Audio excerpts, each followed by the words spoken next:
Welcome again. आप लोगों के मन में ये क्वेश्चन आ रहा होगा कि मैं एक ही टी शर्ट क्यों पहने रहता हूँ। तो होता क्या है कि स्मार्ट बोर्ड जहाँ पे लगा हुआ है, अपनी जगह पे, जिस भी जगह पे लगा है वहीं पे हमें रहना पड़ता है, तो हमें बार बार चेंज करने का समय नहीं मिल पाता।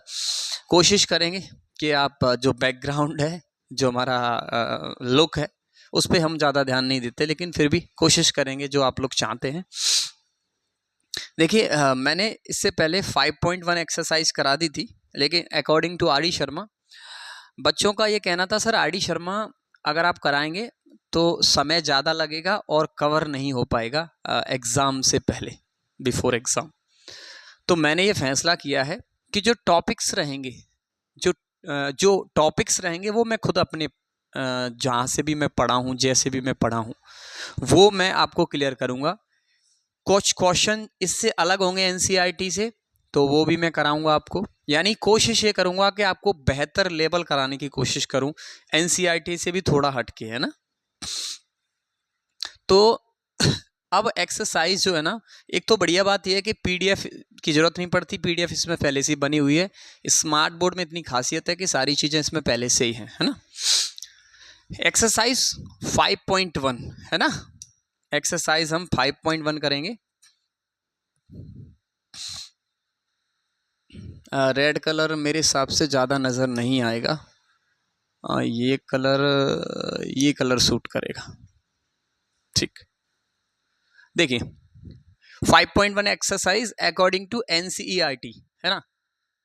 क्वेश्चन नंबर 1 क्या कह रहा है? In which of the following situations does the list of numbers involved make an arithmetic progression and why? In which the following situation, जो आपको आगे सिचुएशंस दी हैं, जो गिवन है, does the list of numbers, list of numbers मतलब जो आप बनाओगे लिस्ट नंबर्स की, involve make an arithmetic progression and why, मतलब अरिथमेटिक प्रोग्रेशन बनाएंगे, क्यों, वाई, एंड वाई, और क्यों बनाएंगे। तो आप रीजन क्या दोगे? Arithmetic progression, list of numbers arithmetic progression कब बनता है, इससे पहले वीडियो में बता चुका हूं, जब उनका कॉमन डिफरेंस बराबर हो, difference of consecutive two numbers are equal या are same। तो फर्स्ट कंडीशन क्या है? The taxi fare after each kilometre, 1 kilometre के बाद, when the first fair is 15 rupees for the first kilometre, यानी 15 किलोमीटर जो है पहले किलोमीटर का चार्ज लगता है, एंड 8 रुपए फॉर ईच एडिशनल किलोमीटर, 8 रुपए उसके अलावा आप किलोमीटर चलोगे तो हर एक किलोमीटर का 8 रुपए फिर से एक्स्ट्रा लगेगा, है ना। तो पहले का 15 रुपए लग रहा है पहले किलोमीटर के लिए, उसके बाद एडिशनल डिस्टेंस चलोगे तो पर किलोमीटर 8 रुपए चार्ज और लगेगा। अब आपके दिमाग में आ रहा होगा कि 15 रुपए पहले क्यों ले रहा है, फिर उसके बाद 8 क्यों कर दिए। तो होता क्या है कि जब कोई बस या कोई वैन या कोई भी व्हीकल आप करते हैं, तो उसमें पहले अपना चार्ज जोड़ लेता है, फिर उसके बाद देखता है कि किलोमीटर कितनी चल रही है ना। उसी तरह से यहां भी है। तो क्या है, तो फर्स्ट किलोमीटर के लिए कितना है, तो चार्ज ही है ना, हाँ ठीक, टैक्सी फेयर है, तो taxi fare for first kilometre कितना है, इज इक्वल टू 15 रुपीज, है ना। An additional charge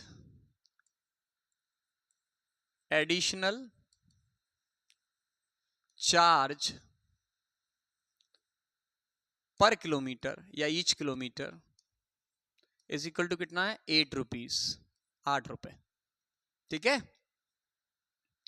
so list of numbers या लिस्ट ऑफ चार्जेस क्या होगा, आर क्या होगा, सबसे पहला किलोमीटर के लिए कितने रुपए लगेंगे, 15। फिर आपको पता है अगले किलोमीटर के क्या करोगे, 15 तो लगेंगे, तो 15 और 8 15 प्लस 8 रुपए एक्स्ट्रा लग जाएगा। अगले बार में क्या लगेगा, 15 प्लस 8 तो लगेगा ही लगेगा। 1 किलोमीटर का 8 रुपए फिर से लग जाएगा, तो plus 8 up to show on. Clear. इसके बाद ये 15 हो जाएगा, 15 8 कितना हो गया 23, ये कितना हो जाएगा 15 8 23, 23 और 8 31, यानी 31 कॉमा डॉट डॉट डॉट। तो यहां पे देखो here common difference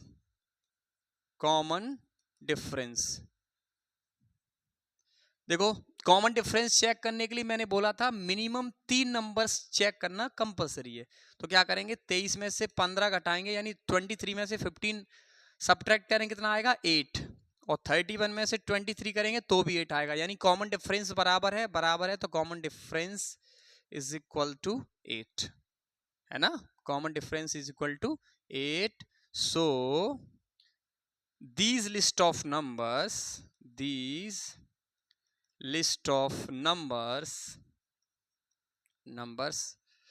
make an AP, यानी अरिथमेटिक प्रोग्रेशन। क्लियर। पहले किलोमीटर के लिए 15 रुपए चार्ज लगेगा, फिर एडिशनल किलोमीटर के लिए 15 तो लगेगा, 15 के अलावा कितना और लगेगा 8, फिर 23 हो जाएगा, फिर 8 और लग जाएगा 31 हो जाएगा, 31 हो जाएगा।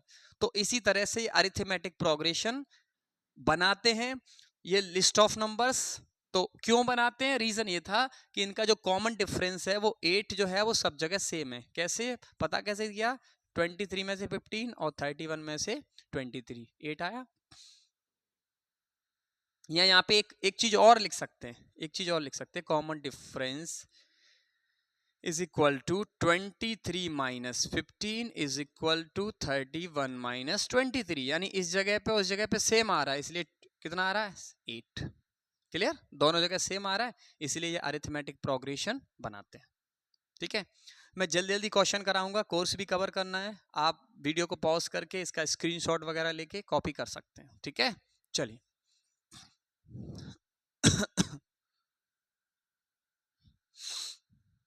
नेक्स्ट क्वेश्चन देखिए, आपका कोर्स भी कवर कराना है एग्जाम से पहले। इसके बाद है question number 2, the amount of air यानी हवा, वायु, amount of air present in a cylinder, cylinder पे प्रेजेंट कितनी है, when A vacuum pump removes 1/4 of the air remaining, यानी 1/4 जो है वो रिमूव कर देती है। वैक्यूम पंप कितना रिमूव कर रहा है, 1/4 of the air remaining in the cylinder eight A time, उसमें जो बच जाती है उसका 1/4 वो रिमूव करता जाता है। ठीक है, एक टाइम में 1/4 रिमूव कर रहा है। अगर 1/4 रिमूव कर रहा है, सॉल्यूशन कैसे करोगे, सेकंड का सॉल्यूशन, लेट, सबसे पहले स्टार्टिंग में कुछ तो रही होगी, तो let air present in cylinder in starting, ऐसा कर लो, शुरुआत में लिख लो इन स्टार्टिंग, यानी स्टार्टिंग में कितना प्रेजेंट था, तो इन स्टार्टिंग या beginning, in starting let air present in cylinder is 1 unit. अब वो यूनिट कुछ भी हो सकती है, यहां पे यूनिट तो आपको गिवन नहीं है। Air present in cylinder starting air present in cylinder कितना है 1 यूनिट। सो एंड क्या लिखोगे, वैक्यूम पंप, क्या लिखा है, वैक्यूम पंप है ना, vacuum pump removes 1/4 of air, जैसी लैंग्वेज लिखी उसी तरह से, remaining air remaining in the cylinder eight A time,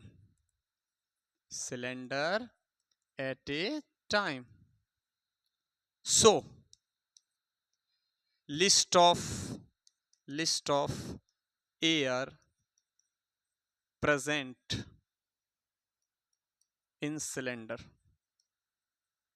are, list of numbers क्या होंगे देखो, सबसे पहले था कितना यूनिट 1, 1 में से 1/4 रिमूव हो गया, तो 1 में से 1/4 रिमूव हो गया, तो कितना बचेगा 4 बन जा 4, 4 और 1 3, 4 बन जा 4, 4 में से 1 गया 3, तो कितना बचेगा 3/4। अब ये जो 3/4 है उसमें से 1/4 फिर से रिमूव हो गया, तो कितना बचेगा 3 में से, देखो डिनोमिनेटर सेम है, 4 का 4 रहेगा, 3 में से 1 जाएगा 2, जब आप इसे कट करोगे तो 1/2, तो कितना आ जाएगा 1/2। अब 1/2 में से 1/4 फिर से रिमूव होगा, तो बेहतर क्या है इसका एलसीएम ले लो, 2 का 4 में देंगे कितनी टाइम्स जाएगा 2 टाइम्स, 2 का ऊपर मल्टीप्लाई हो जाएगा तो 2 हो जाएगा, माइनस 4 का 4 में देंगे 1 टाइम, 1 का मल्टीप्लाई 1 में होगा, तो आंसर इज 2 में से 1 गया तो 1/4, कितना बचेगा 1/4 कॉमा अप टू शो, ठीक है। हियर चेक कर लो, हियर 3/4 माइनस 1 यानी A2 में से A1 और A3 में से A2 यानी 1/2 माइनस 3/4, चेक कर लो बराबर आ रहा है कि नहीं आ रहा है, 4 बन जा 4, 3 में से 4 गया माइनस 1/4, यहाँ पे थोड़ा डायरेक्ट देखना, 4 बन जा 4, 2 3 जा 6, तो हो जाएगा 4 माइनस 6, 4 2 जा 8, 4 में 6 गया -2/8, 2 1 जा 2, 2 4 जा 8, कितना जा -1/4 बराबर आ रहा है, तो कॉमन डिफरेंस कितना आया, common difference is equal to, shortcut में लिख दूं, common difference is equal to -1/, और कॉमन डिफरेंस आ रहा है यानी A2 में से A1 और A3 में से A2, तो फिर ये अरिथमेटिक प्रोग्रेशन बनेगी, क्लियर सॉरी आगे चलें, चलो क्लीन कर देते हैं। इसके बाद क्वेश्चन नंबर 3, क्वेश्चन नंबर 3 देखो, the cost of digging, digging माने होता है खोदना, डिगिंग ए वेल, वेल माने कुआं, आफ्टर एवरी मीटर, 1 मीटर के बाद, ऑफ डिगिंग खोदने, 1 मीटर खोदने के बाद, गड्ढा करने के बाद, when it's cost ₹150 for the first metre, यानी पहले मीटर के लिए कितना चार्ज ले रहा है 150 रुपए, and the rises by 50 for each सब क्या लिखा है सबस्क्वेंट मीटर, यानी अतिरिक्त, यानी इसके अलावा यह है कि पहले जो मीटर के लिए कितना चार्ज लगेगा 150, उसके बाद हर एक मीटर का चार्ज कितना लगेगा 50 रुपए एक्स्ट्रा, यानी 150 तो लगेगा ही लगेगा, 50 रुपए और लगेगा, जैसे पहले था ना, इससे पहले वाले में टैक्सी फेयर में तो 15 रुपए तो लगेगा लगेगा फर्स्ट किलोमीटर के लिए, उसके बाद हर किलोमीटर पे एडिशनल चार्ज 8 रुपए और लग जाएगा, ठीक है। चलिए तो क्या लिखोगे, इसकी लैंग्वेज थोड़ा बहुत लिखना जरूरी है। क्वेश्चन नंबर 3 का solution, the cost of digging a well after every metre, तो लिखोगे cost of digging for first kilometre, वो sorry digging for first metre is equal to कितना है 150 रुपीज, ठीक है। इसके बाद है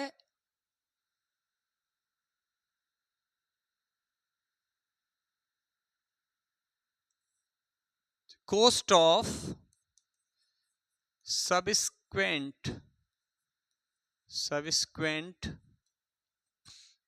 कोस्ट ऑफ सबस्क्वेंट यानी अतिरिक्त बोलते हैं इसको, सबस्क्वेंट मीटर कितना है 50 रुपए 50 रुपीज। सो लिस्ट ऑफ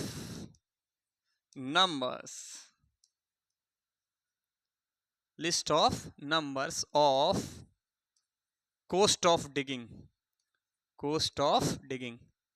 यानी जो खोदने के लिए उसके लिए जो नंबर्स बनेंगे, कोस्ट लिस्ट ऑफ नंबर्स बनेंगे, सबसे पहले कितना लगेगा 150, 150 तो अब लगेंगे लगेंगे, 50 एक्स्ट्रा और लगेंगे तो कितने लगेंगे 200। अब 200 तो लगेंगे ही, 50 रुपए एक्स्ट्रा और लगेंगे, कितने लगेंगे 250। इस तरह से तो पहले 150, फिर 200, फिर 250।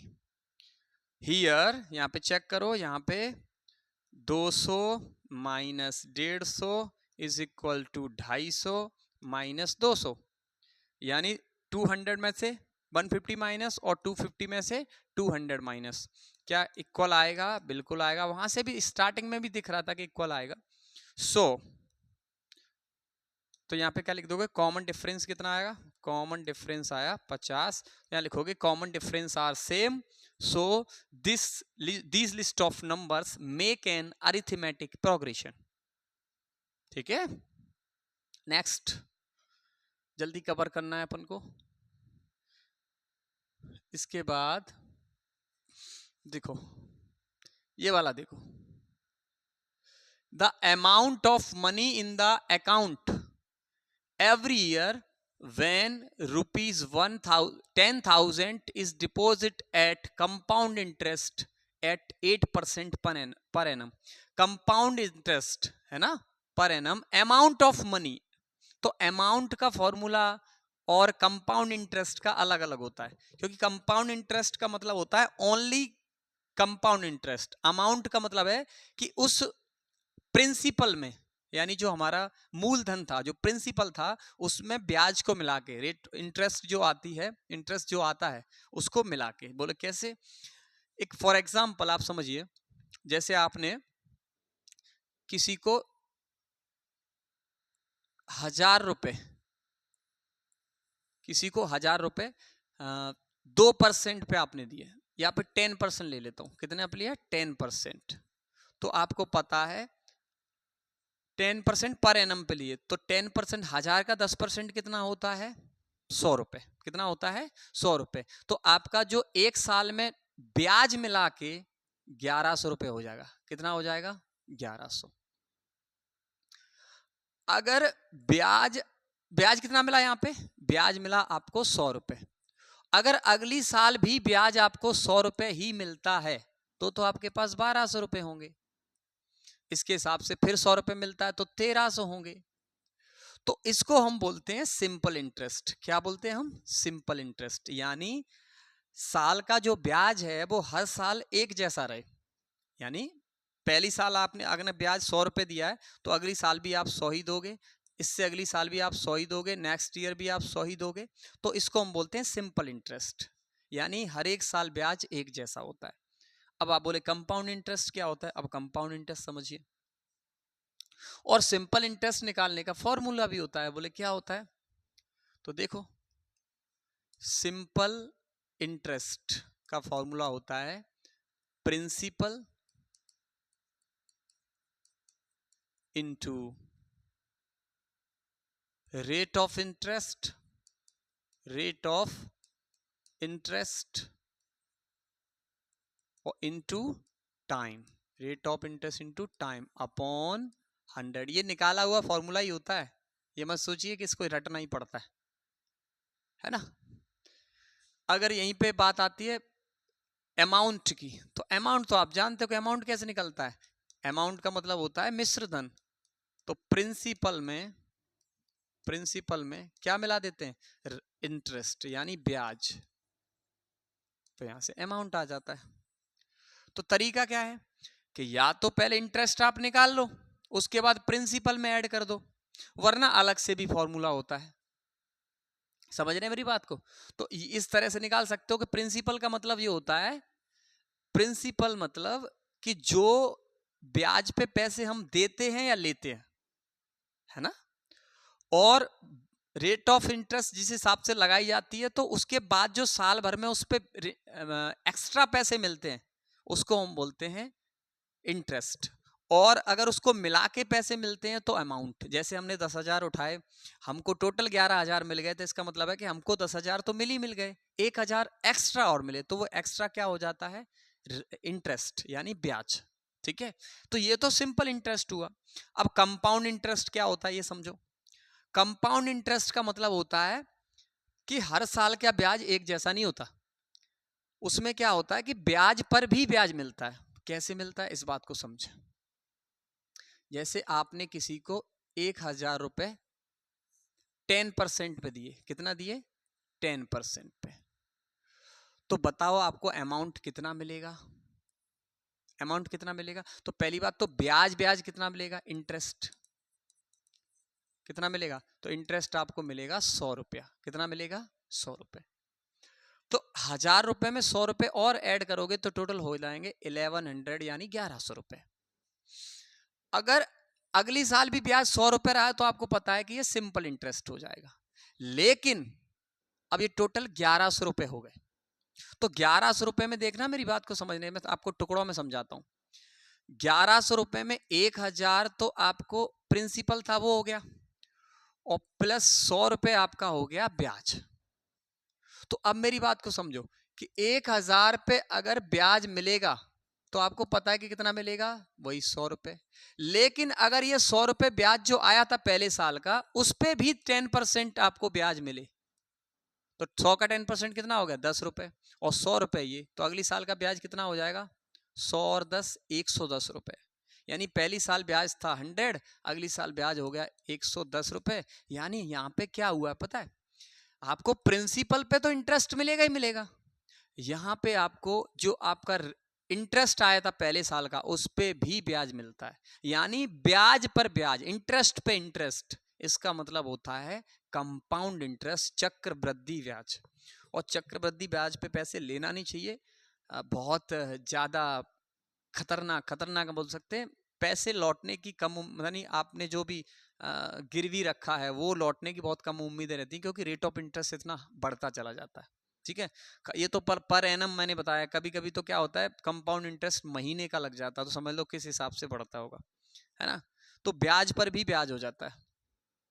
अब मेरी बात समझो, अब तो ये तो हो गया आपका, बोल सकते हैं माइंड आपने चलाया, या हमने जो बता दिया फॉर्मूला क्या है सर। तो फॉर्मूला इसका ये है कि जब भी आपको यहाँ पे अमाउंट की बात करिए तो अमाउंट इज इक्वल टू होता है प्रिंसिपल इंटू 1+r, यानी रेट ऑफ इंटरेस्ट अपॉन 100 की पावर n, यानी time, end of the year. एक सेकेंड, हेलो हेलो,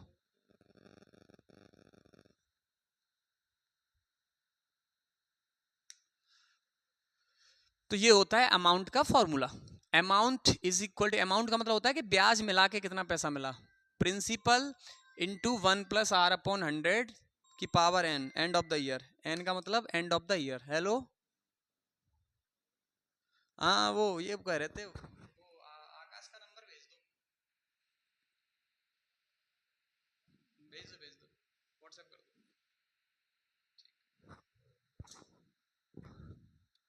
ठीक है, तो अब इस फॉर्मूले से हम इसको सॉल्व करेंगे। देखिए फॉर्मूला क्या था, ए इज इक्वल टू, यानी amount equal to principal into 1+ rate of interest upon 100 की पावर n। समझिए, the amount of money in the account every year when 10,000 rupees is deposited at compound interest at 8% per annum. किसी भी language वाले question, कोई भी question हो, उसका statement बड़े ध्यान से समझ के, दिमाग खोल के, आंखों को खोल के पढ़ना चाहिए। रीड जितना अच्छा कर सकते हो उतना ही अच्छा आप पढ़ सकते हो, है ना। जितना अच्छा पढ़ोगे उतना अच्छा पढ़ाओगे भी, जितना अच्छा सुनोगे उतना अच्छा गाओगे भी। इसी तरह से हर क्वेश्चन को आपको बड़े ही ध्यान से पढ़ना होगा, तब आपको समझ में आएगा। बच्चे क्या करते हैं, बस ये देख लेते हैं, हाँ इसमें ये करना है, लैंग्वेज नहीं समझी कि कैसे आया वो नहीं समझा, हाँ इसमें ये करना है, वो कंपाउंड निकालना है। अरे भाई समझो तो कि कंपाउंड निकालना है, यहाँ अमाउंट की बात करी, अगर मान लो बाई चांस यहाँ ब्याज की बात करी हो, compound interest, only compound interest की बात की होती, तो समझ में आ रही बात, इसलिए समझना चाहिए। तो लेट लेट लेट करने की वैसे जरूरत नहीं है इसमें।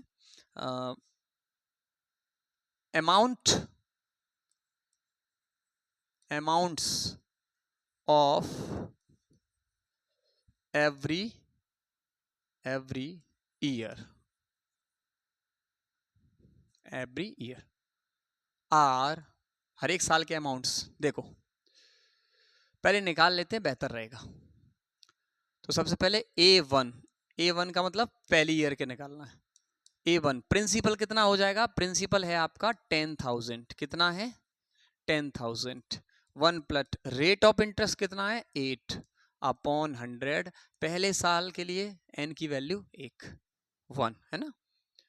तो A1 इज इक्वल टू 10,000। यहां आप अगर इसे हल्का करोगे थोड़ा सा, 4 2 जा 8 और 4 2 जा 8, 4 5 जा और कट जाएगा, नहीं कटेगा, ठीक। चलिए 25 बन जा 25, 25 और 2 27 अपॉन 25, पावर कितनी है 1 और उस पावर 1 का कोई मतलब नहीं है। 25 से काट लो, 25 4 जा 100 हो गया, 2 0 फ्री तो 2 0 फ्री। तो A1 इज इक्वल टू 25 का 0 0 रहेगा, 25 है 27, सॉरी 27 है ना, यहाँ पे 25 तो ऊपर का है। तो 27 का 0 में करेंगे 27 0 0 0, 27 4 जा 108, यानी वो अमाउंट एक साल में कितना हो गया 10,800, कितना हुआ 10,800। ठीक, अब आ जाओ A2। अब मुझे बताओ प्रिंसिपल क्या होगा। तो मैंने बताया कंपाउंड इंटरेस्ट में प्रिंसिपल क्या होता है, जो ब्याज मिला के आता है वही प्रिंसिपल बन जाता है। तो ब्याज मिला के कितना आया 10,800, तो 10,800 तो हो गया principal, bracket 1 plus rate of interest वही रहेगा अपॉन 100। फिर भी कितना साल का, एक ही साल का भाई, एक साल का आप निकाल चुके, दूसरे साल का तो दूसरी साल जो होगी वो सबस्क्रिप्ट के फॉर्म में दूसरी साल होगी, बट वो फाइनली एक साल का ब्याज ही तो देगी, क्योंकि प्रिंसिपल 10,800 है। क्लियर हुआ। तो एक ही साल रहेगा, एक साल का ही तो निकालना है, दूसरी साल मतलब एक साल, तीसरी साल मतलब फिर एक साल। तो A2 इज इक्वल टू 10,800, फिर से वही आएगा, सॉल्व करके कितना आएगा 27 अपॉन 25, यही तो आएगा, अभी सॉल्व किया था। तो इंटू 27 अपॉन 25 से फिर से ये कट करो। तो कैसे कट करोगे, 25 4 जा 100, कितना बचेगा 8, 80 हो जाएगा। 25 3 जा 75, कितना बचेगा 5, 50 हो गया। 25 2 जा 50, अब मल्टीप्लाई कर दो, 27 2 जा 54, 54 का 4 कैरी 5, 27 3 जा 81, 81 और 5 86 कैरी 8, 27 4 जा 108, 108 तो 116। तो कितना आ गया रुपीस, यहाँ भी आपको रुपीस ही लिखना था। A2 कितना आ गया 11,664। तो बस 3 आ गए, बस 3 से हम पता लगा लेंगे। So list of numbers of amounts,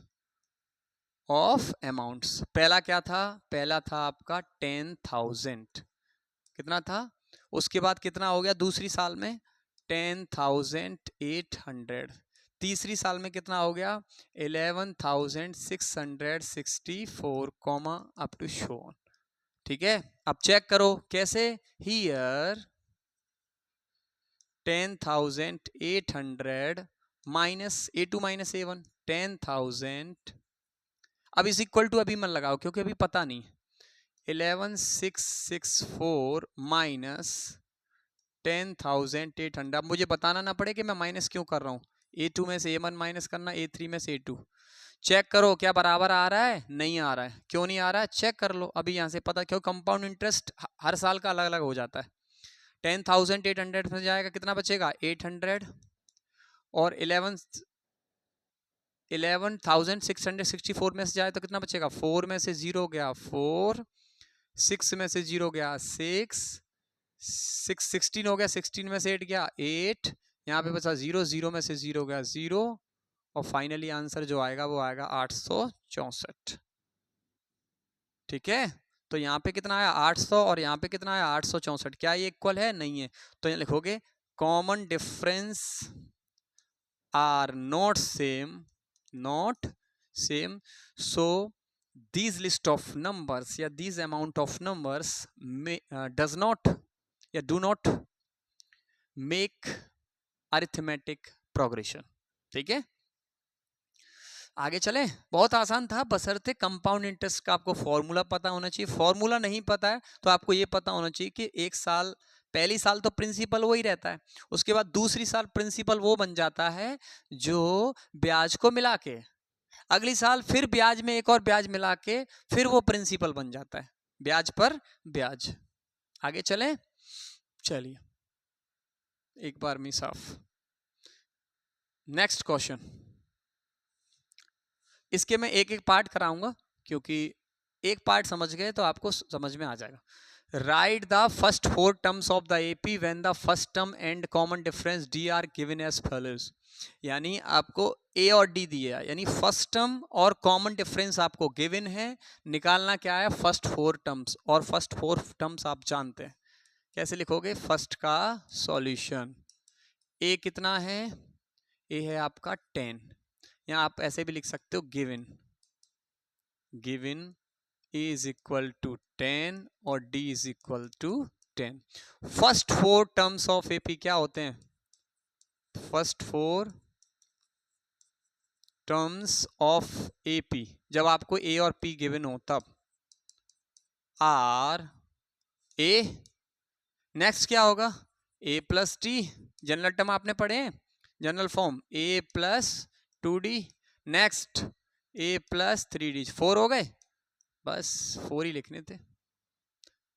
ए की वैल्यू बताओ ऊपर से 10, यहां पे आपको 10 रखेगा, डी और यहां पे ऐड हो जाएगा तो 10, फिर यहां पे 10 प्लस 2 इंटू डी की वैल्यू 10, ए की वैल्यू 10 प्लस 3 इंटू डी की वैल्यू 10, सॉल्व करो, 10 10 और 10 20, 2 10 जा 20, 20 और 10 30, 3 10 जा 30, 30 और 10 40, आंसर, ये आपका आंसर।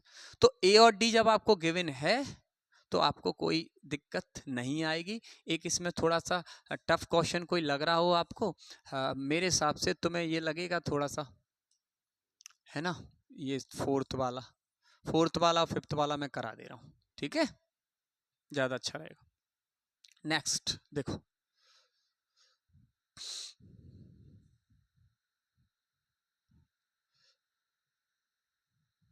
फोर्थ क्वेश्चन देखो, सबसे पहले फोर्थ का सॉल्यूशन, ए की वैल्यू कितनी है गिवन में लिख लोगे आप -1, पूरा तरीके से करते हैं ना, given a is equal to -1 and d is equal to +1/2, 1/2। First 4 terms of AP, first 4 terms of AP are, बताओ फर्स्ट 4 टर्म्स अभी तो करा के गया हूं, a, next a plus D, next a plus 2d, next a plus 3d, next a plus 4d, नहीं लिखेंगे क्यों, क्योंकि 4 ही निकालने हैं, 4 ही निकालने हैं। a की वैल्यू बताओ कितनी है ऊपर से देख के, -1, a की वैल्यू -1 फिर से रख लो, d की वैल्यू कितनी +1/2, तो प्लस ये तो फॉर्मूले का प्लस है 1/2, a की वैल्यू -1 सॉरी a की वैल्यू है -1 +2, बीच में कौन सा साइन है इनटू, कोई साइन नहीं है तो इनटू, d की वैल्यू कितनी है 1/2, कॉमा a की वैल्यू कितनी है -1 +3 इंटू डी की वैल्यू 1/2, तो -1 तो है ही है, यहाँ देखो 2 1 जा 2, -2 में से +1 जाएगा तो -1/, ये छोटी मोटी बातें हैं, इन बातों को अगर आपको सीखना है तो आप छोटी क्लासेस में आके पढ़िए ब्राइट फ्यूचर एकेडमी में। यहाँ 2 मल्टीप्लाई में है, ये डिवाइड में है तो ये कट जाएगा, तो फाइनली यहाँ पे कितना बचेगा 1, क्योंकि 1 1 जा 1, और -1 और +1, ये +1 और -1 ये हो जाएगा आपका 0। यहाँ 3 से 2 नहीं कट रहा है तो 3 1 जा 3, तो यहाँ पे 3 हो गया, 2 1 जा 2, -2 में से 1 जाएगा तो फिर से -1/2 अप टू शो ऑन। ठीक है, तो आपके फर्स्ट शो ऑन नहीं लिखना है क्योंकि 4 ही टर्म लिखने हैं तो लिख दिए मैंने। ठीक है, आगे बढ़े। यहाँ पे शायद -1/2 नहीं होगा, तो यहाँ पे 3 है ना, 3 1 जा 3, 2 1 जा 2, तो 3 में से 2 जाएगा तो +1/2 जाएगा up to show on, sorry up to show on नहीं आएगा। ठीक है, यहाँ पे देखो सॉल्व करो, यहाँ पे तो 3/2 है और यहाँ पे प्लस -1 है ना, अपॉन में 1, 2 1 जा -2 प्लस 3 1 जा 3, 2 1 जा 2, 3 में से 2 जाएगा तो +1/2। क्यों? क्योंकि बड़ी वाली प्लस की है, क्योंकि घटाने का तो यही रूल होता है कि एक पॉजिटिव हो एक नेगेटिव हो तभी सब्ट्रैक्ट हो सकती है। अब डिपेंड करेगा साइन डिपेंड करेगा बड़ी वाली पे, बड़ी वाली नेगेटिव है तो नेगेटिव साइन आएगा और बड़ी वाली पॉजिटिव है तो पॉजिटिव साइन आएगा। नेक्स्ट करें, चलिए वीडियो को पॉज करके आप इसका स्क्रीनशॉट या फिर इसको कॉपी कर लेना है ना, वरना वीडियो की लेंथ ज़्यादा लंबी हो जाएगी। इसका देखो ए की वैल्यू कितनी है, वी का सॉल्यूशन। सबसे पहले क्या लिखोगे, गिवन,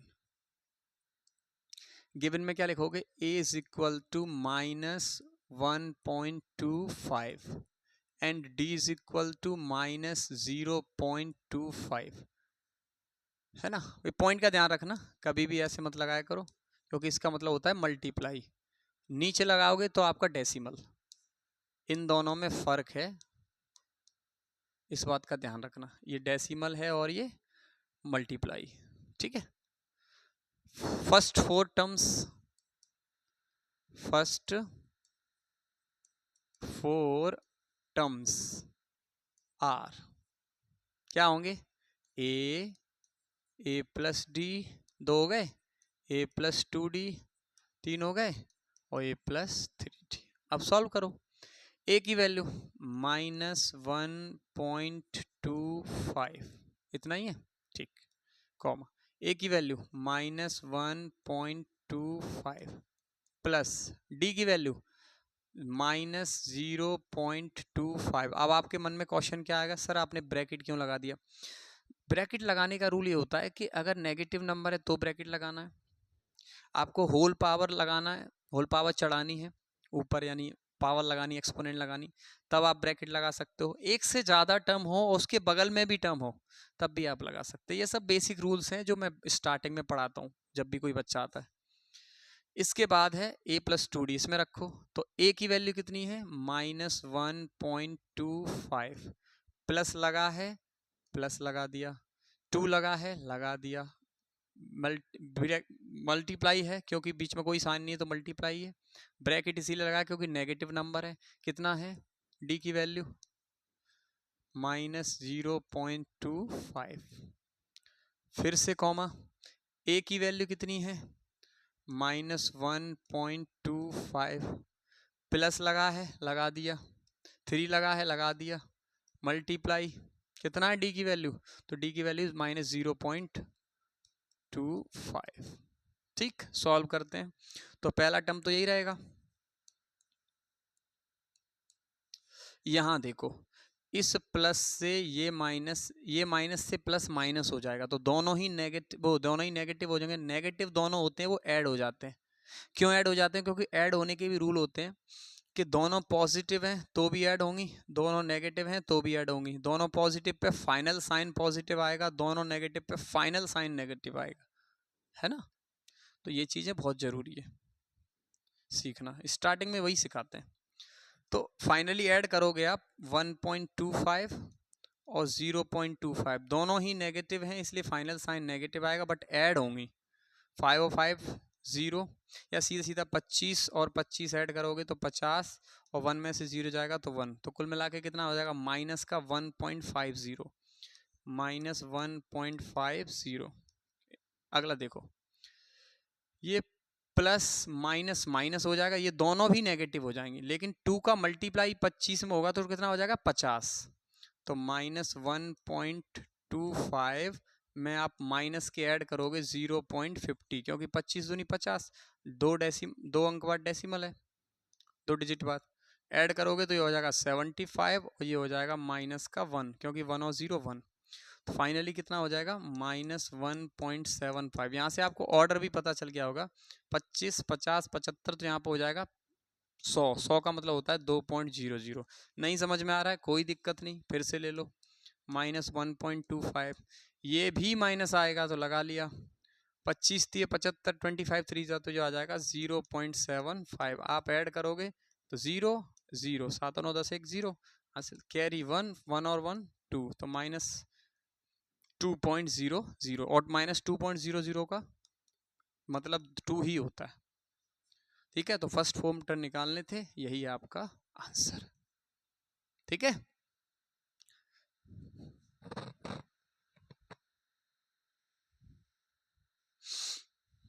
वीडियो की लेंथ तो ज़्यादा लंबी नहीं हो रही, 41 मिनट का हो गया। नेक्स्ट आगे चलें, जल्दी साफ करते हैं।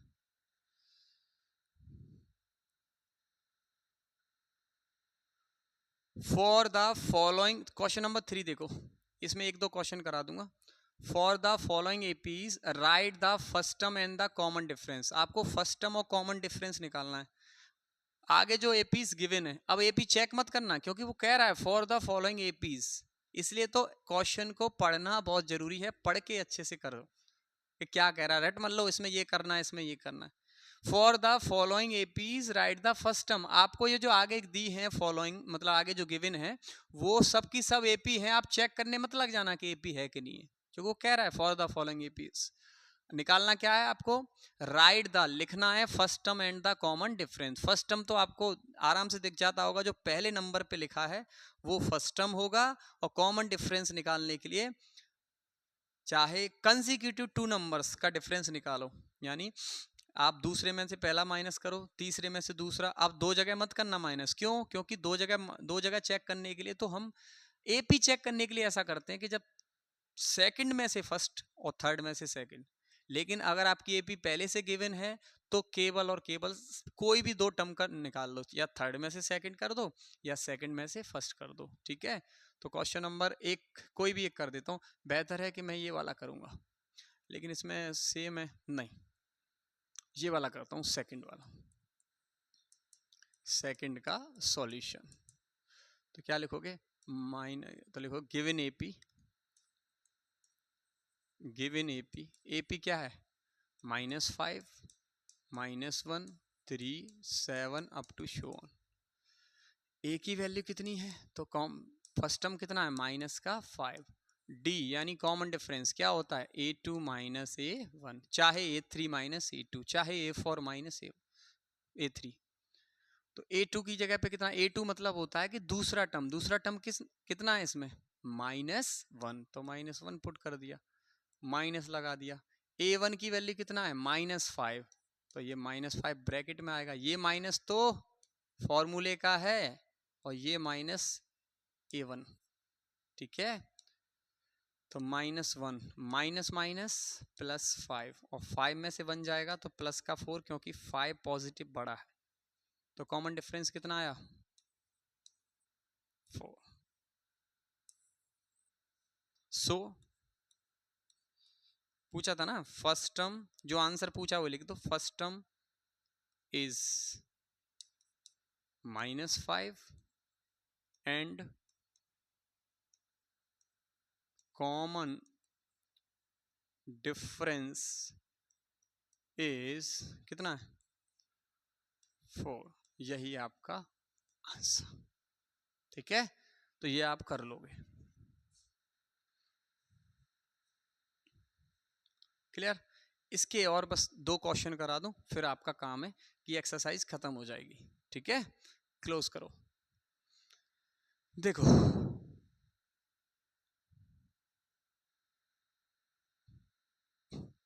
क्या दिया है, which of the following are AP, आपको बताना है कौन सी एपी हैं। एपी अब है नहीं, एपी चेक करना है कौन सी एपी है। If they form an AP, अगर एपी है, they if they form AP, अगर एपी फॉर्म करते हैं यानी एपी बनाते हैं, find the common difference and right 3 more terms. अगर एपी बना रहे हैं तो आपको कॉमन डिफरेंस भी निकालना है और राइट 3 मोर टर्म, और 3 टर्म्स ज्यादा और लिखना है। ठीक है, चलो कौन सा लूं? कोई कठिन सा ले लूं? ये वाला ले लेता हूं। ठीक है, अगर देखो एपी नहीं बन रही है तो ये आपको पता है कि अगर एपी नहीं बनेगी तो common difference of more terms तो आने का कोई सवाल ही पैदा नहीं होता। एपी बनेगी तभी तो आएंगे, है ना। चलो आ जाओ, क्या था क्वेश्चन, कौन सा है? फिफ्थ का सॉल्यूशन ये लिखोगे, given list of numbers. AP नहीं अभी पता नहीं, लिस्ट ऑफ नंबर्स क्या क्या है। पहला है 3, फिर है 3 plus under root two, 3 plus 2 root 2, 3 plus 3 root 2 comma up to shown. पहला काम क्या है? तो पहला काम है आपका कॉमन डिफरेंस चेक करना। तो चेक क्या करोगे? सबसे पहले a2 माइनस a1 चेक करो, उसके बाद a3 माइनस a2 चेक करो। मैंने क्या बोला था? कंसेक्यूटिव 2 नंबर्स, बड़ी वाले में से छोटी वाली करना है। 3 में से, चाहे आप 4 में से 3 कर दो, कंसेक्यूटिव 2 चेक करना है। बताओ a2 की वैल्यू, मतलब दूसरे नंबर पे कौन लिखा है? 3 प्लस अंडर रूट 2, ये माइनस लगा है, लगा दिया। a1 की जगह पे कितना है? 3 लिख दिया। आंसर फाइनली कितना आएगा? 3 से 3 कट जाएगा, फाइनली आंसर आएगा अंडर रूट 2। अगर यहाँ भी अंडर रूट 2 आ गया तो इक्वेशन नंबर इसको फर्स्ट लेट कर लो। क्यों? क्योंकि फर्स्ट और सेकंड अगर इक्वल आ गए तो एपी है, अदरवाइज नहीं। तो ए थ्री मतलब तीसरे नंबर पे कौन है? थर्ड नंबर पे। तो 3 प्लस 2 अंडर रूट 2, यहाँ क्या लगा है? माइनस लगा दिया।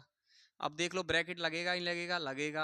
क्यों? क्योंकि a2 में 1 से ज्यादा टर्म है, एक से ज्यादा टर्म। a2 मतलब दूसरे नंबर पे कौन आ रहा है? ब्रैकेट लगा दिया। 3 प्लस अंडर रूट 2, सॉल्व कर लो। 3 प्लस 2 अंडर रूट 2 माइनस, इस माइनस से ये भी माइनस हो जाएगा 3, इस माइनस से ये प्लस भी माइनस हो जाएगा। 3 से 3 कट गया। 2 अंडर रूट 2 में से 1 अंडर रूट 2 जाए, क्योंकि ये 1 अंडर रूट 2 तो है ही है। तो अंडर रूट, जैसे मान लो 2x में से x जाता है तो कितना बचता है? x कैसे पता चला? तो फाइनली जो है होता क्या है, इन दोनों में से हम x कॉमन ले लेते हैं। तो यहाँ कितना बचेगा? 2, माइनस लगा दिया। यहाँ x तो मल्टीप्लाई में कौन था? यहाँ पे 1, तो 2 में से 1 गया 1x। तो हम क्या करते हैं, इस तरह से ना करके डायरेक्ट कर लेते हैं। कैसे कर लेते हैं कि अंडर रूट 2 तो माइनस होना ही है, तो अंडर रूट 2 तो आएगा ही आएगा। अब ये देख लो यहाँ कितना कॉफिशिएंट है? 2, यहाँ कॉफिशिएंट कितना है? 1, तो 2 में से 1 जाएगा तो 1 अंडर रूट 2, और 1 आगे मल्टीप्लाई में नहीं लिखा जाता। तो equation number second, equation first value under root 2, इसकी वैल्यू अंडर रूट 2 बराबर है, हाँ। तो लिखोगे from equation first and second a2 minus a1 की वैल्यू इक्वल है a3 माइनस a2 इक्वल है। सो these list of numbers, these list of numbers make an AP, यानी या फॉर्म एन एपी, एपी बनाते हैं। ठीक है, अरिथमेटिक प्रोग्रेशन बनाते हैं। अब उसने क्या बोला था? राइट 3 मोर टर्म्स। 3 मोर टर्म्स के लिए क्या करोगे? आपको ए तो पता ही है कितना है? 3, और डी भी पता चल गया कितना है? Under root 2। तो आपको 3 टर्म्स और ज्यादा लिखने हैं। हमारे पास टोटल टर्म्स हैं कितने अपने पास अभी फिलहाल? 1 2 3 4, यानी 5 से लिखना है। तो A5 लिखना है, A6 लिखना है, A7 लिखना है, और 8 3 लिखना है ना, तो A7 तक लिखना है बस। अब आपका काम है कि A5 को आपको पता है क्या लिख सकते हैं? A प्लस 4D, एक D कम लिख सकते हैं, राइट कर सकते हैं। A6 को मैं लिख सकता हूँ A प्लस 5D, A7 को मैं लिख सकता हूँ A प्लस 6D, राइट कर सकता हूँ। तो आपको अब ए और डी की वैल्यू गिवन है, वो यहाँ पे पुट कर दो, तो आपके 3 मोड टर्म्स भी आ जाएंगे, 3 मोड टर्म्स। क्लियर है? एक्सरसाइज कंप्लीट है। और इसके बाद हम एक्सरसाइज, नेक्स्ट एक्सरसाइज के लिए जो भी फॉर्मूला यूजफुल होंगे, जो भी फॉर्मूले के अलावा टॉपिक या कोई ऐसा कोई सेक्शन जरूरत पड़ेगी, तो हम उसको पहले स्ट्रॉन्ग करेंगे, उसके बाद एक्सरसाइज पे जाएंगे। क्लियर? इस वीडियो में फिलहाल इतना ही। आप घर पे पढ़ते रहिए, कोई क्वेश्चन नहीं आ रहा है। हाँ, मैं कुछ क्वेश्चन ही करा रहा हूँ। क्यों करा रहा हूँ? क्योंकि मुझे कोर्स बहुत कम समय में कंप्लीट भी करना है, और हम अपने बच्चों के हिसाब से चल रहे हैं। ठीक है? Because students are important for me, not other YouTube channel, Facebook, Instagram, so on. तो मेरे लिए इतना ज़्यादा इंपॉर्टेंट नहीं है, बच्चों की पढ़ाई ज़्यादा इंपॉर्टेंट है। बच्चे व्हाट्सएप ग्रुप में ऐड हैं, कोई भी क्वेश्चन पूछना होता है तो पूछ सकते हैं। कल से मैं, राम सर और 1-2 टीचर लाइव आने की कोशिश करेंगे। अब वाईफाई की जो समस्या थी वो दूर हो गई है, तो लाइव आएंगे, लाइव आपसे कनेक्ट करेंगे। इस स्कूल को, इस इंस्टीट्यूट को इतना बड़ा, यानी इतना बड़ा रूप देना है, इतना बड़ा नाम हासिल करना है। अभी तो सिर्फ शुरुआत है, पहली साल है। अब आगे देखो आप होता है क्या है। पढ़ाई के लिए, बेहतर शिक्षा के लिए हमें जो बनेगा वो करेंगे, हर हालत में करेंगे। और आप लोग सब सपोर्ट करते रहिए, मेहनत कीजिए, रिजल्ट अच्छा कीजिए, 10th का रिजल्ट अच्छा लाइए। और good luck, best of luck, good night.